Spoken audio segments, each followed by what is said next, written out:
వార్షిక తనిఖీలలో భాగంగా కోనసీమ జిల్లా సఖినేటిపల్లి పోలీస్ స్టేషన్ను ఏలూరు రేంజ్ డీఐజీ అశోక్ కుమార్ ఆకస్మిక తనిఖీలు నిర్వహించారు.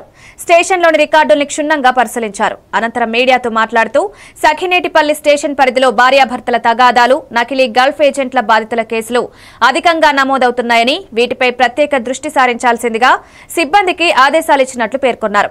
ఈ కార్యక్రమంలో జిల్లా SP Krishnarao, Kothapeta DSP Muralimohan, CI Suresh Kumar, SI Suresh తదితరులు పాల్గొన్నారు.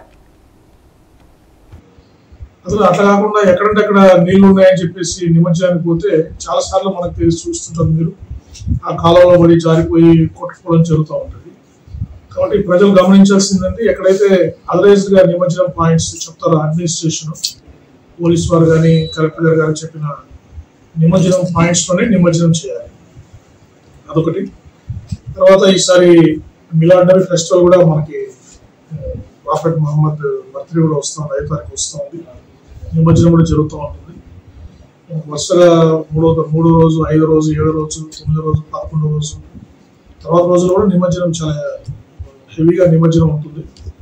కాబట్టి ఈ టైంలో గతంలో ఎక్కడైతే గొడవలు జరిగాయో, ఇష్యూస్ వచ్చాయో అక్కడ ఎక్కువ పోలీస్ ఫోర్స్ ఏర్పాటు చేసుకోవడం, పీస్ కమిటీ మీటింగ్స్ ఏర్పాటు చేసుకోవడం, విలేజ్ గ్రామ పెద్దలతో మాట్లాడడం, ఇవన్నీ చేసి పోలీస్ శాఖ విస్తృతంగా ఈ 10 రోజులు పర్యటించి ఈ నిమజ్జనాన్ని అంతా కూడా ప్రశాంతంగా జరిగేటట్టుగా మేము చర్యలు తీసుకుంటాము. ప్రజలు అందరూ కూడా పోలీస్ శాఖతో సహకరించాలి. ముఖ్యంగా గ్రామ పెద్దలందరూ కూడా ఈ యువత